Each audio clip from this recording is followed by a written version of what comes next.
ጊዜ ነበር።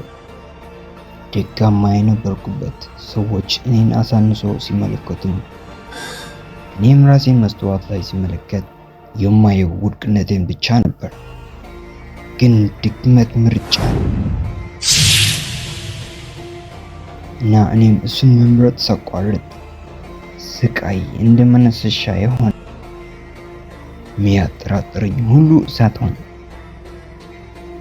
ሰዎች እንዲያድኑኝ መጠበቅ አቋርጬ ራሴን ማዳን ጀመርኩ። ማንም ጠንካራ ሆኖ አልተፈጠረምና ጥንካሬ በራሴ የምትፈጥረው ነው። ግን አንዳንድ ይላሉ አንተ ይሄ አይገባም፣ ማለትም ራስህን ተመልከት። ረጅም፣ ፈርጣማ፣ ጠንካራም ትመስላለህ። ቢሆን ግን ገጽታ ብቻ ነው የተቀየረው ማለት ነው።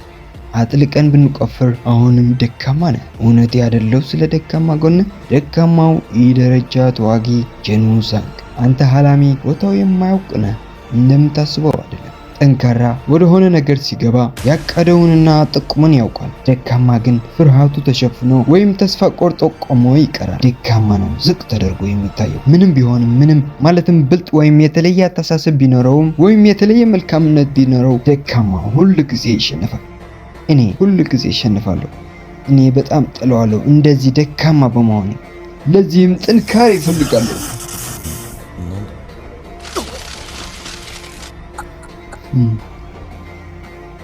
ጂና የሰማሽኝ ነው? ወንድምሽ በቲቪ መጥቷል። እንዴ እዛ ጋር ምን እየተፈጠረ ነው?